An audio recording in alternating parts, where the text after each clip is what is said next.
Hey y'all, it's Emily Dela Cruz, your virtual marketing mentor, and today I want to solve your revenue generation problem. You've been trying to make money on the internet. You've been dying to have a six-figure business or a seven-figure business, or maybe it's just making $500 a month.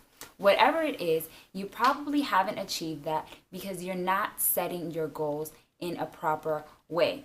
While it's awesome to strive for a certain amount of sales and a certain amount of revenue, we really need to break it down in a way that is not only easy for us to understand, but it's also easy for us to track. So today I'm going to cover 3 things that you need to do to be able to accomplish your revenue goals easier and faster this year.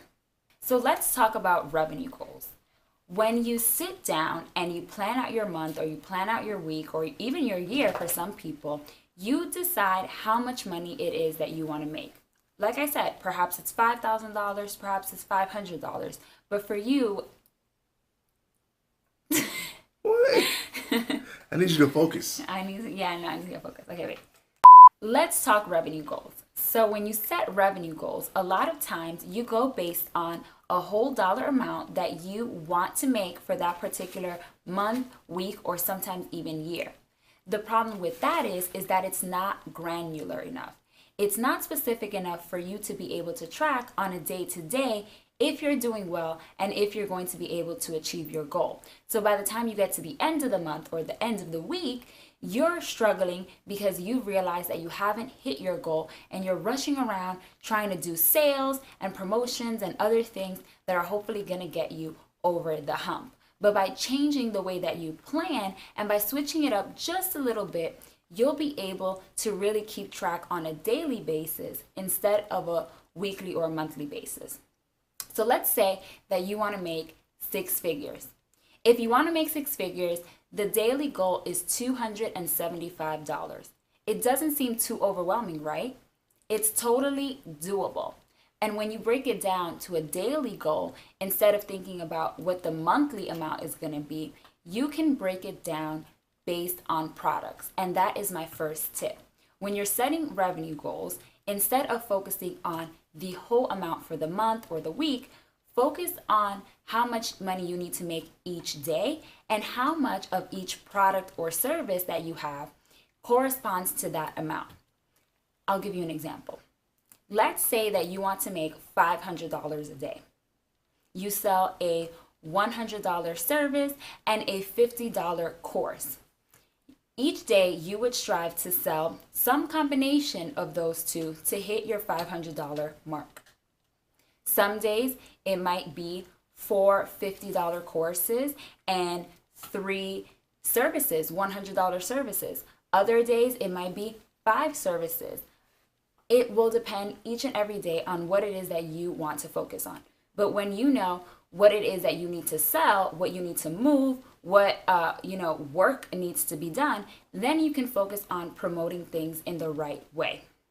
So before, you were so worried about social media posts and blog posts and all of these things that aren't really revenue generating activities, but now you know that every day your job is to wake up and to get that PayPal and that Stripe notification to ring with your product or your service.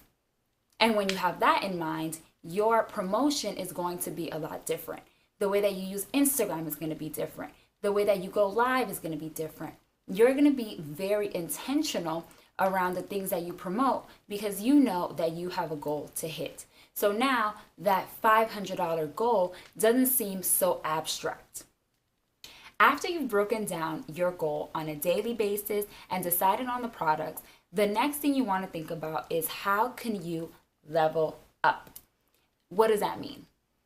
Every single week, every single month, you're probably promoting the same product and service. So you need to create new things, find new problems to solve, and new people to sell to by diversifying your income.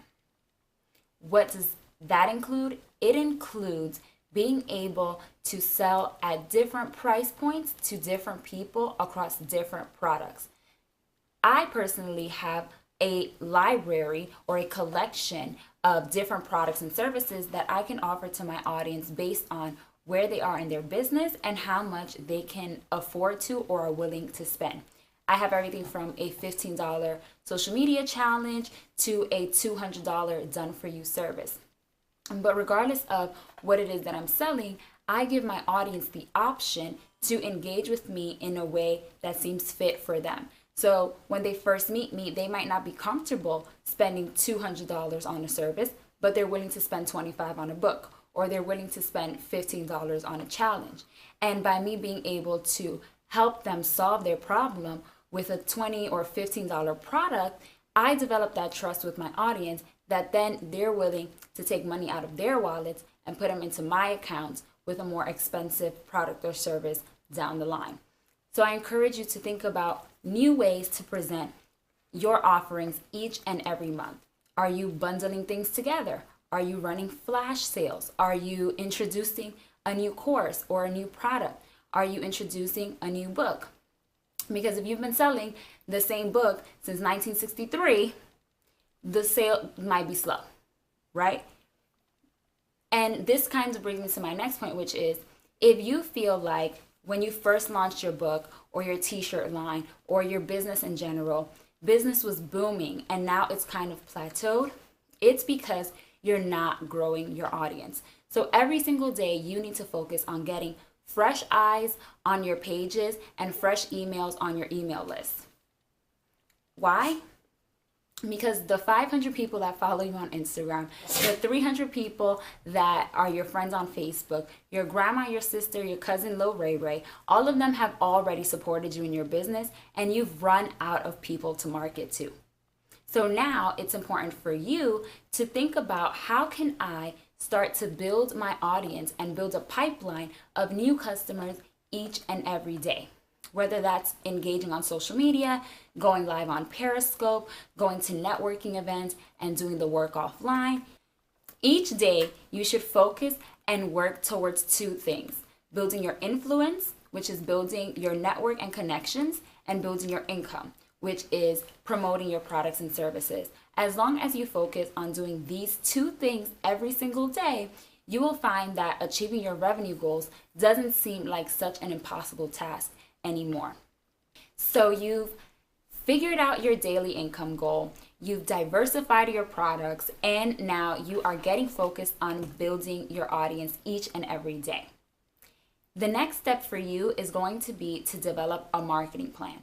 So I developed a marketing template that you can use to really outline your next launch, to outline the way that you promote your products and services, and to put some structure around all of those moving pieces of a marketing campaign. So you can get that and more detail in a blog post on my website that I've linked down below.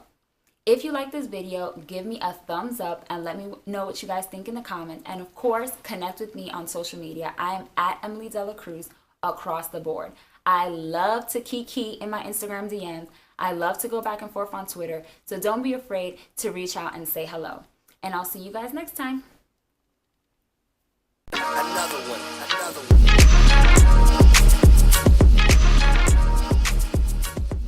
Folks ain't ready for TV. They can't even focus on. They have a whole teleprompter on TV. Another motherfucker writes their shit. Okay.